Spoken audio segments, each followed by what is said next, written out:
ശരണം ദേവി ശരണം.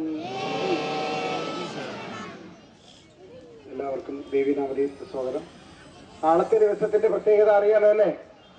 ചിക്കരക്കുട്ടിക്കൽ കൂട്ടക്കളം കൊടിയേറ്റിൽ നിന്ന് ചിക്കര എടുത്ത് പിറ്റേ ദിവസം രണ്ടാമത്തെ ദിവസം ചിക്കര കുട്ടികളെ കൊണ്ട് ചക്കരക്കുടത്തിൽ ചക്കര നിക്ഷേപിച്ച് അതിൽ ജലമൊഴിച്ച്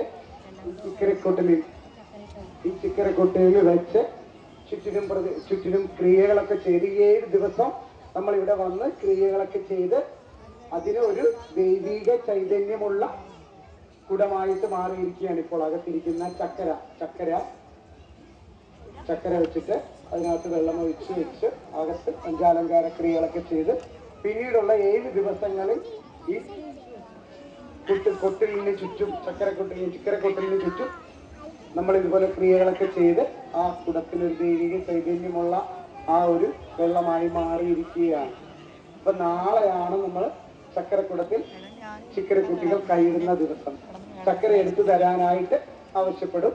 അപ്പോൾ ചിക്കരക്കുട്ടികൾ ചക്കര എടുക്കുന്നതിന് വേണ്ടി കുടത്തിൽ കൈയിടുകയും ചക്കര കിട്ടാതെ വരുമ്പോൾ, ചക്കര കിട്ടത്തില്ലല്ലോ, വെള്ളത്തിൽ ലയിച്ചു പോയിട്ടുണ്ടാവും ചക്കര കിട്ടാതെ വരുമ്പോൾ ചക്കരക്കള്ളി എന്ന് പറഞ്ഞ് വെളിച്ചപ്പാട് പതുക്കെ കയ്യിലൊരു അടിക്കും, കയ്യിലൊരിക്കൽ കൊണ്ട് അടിക്കും. ബാലാരിഷ്ടതകൾ മാറുന്നതിന് വേണ്ടിയാണ്.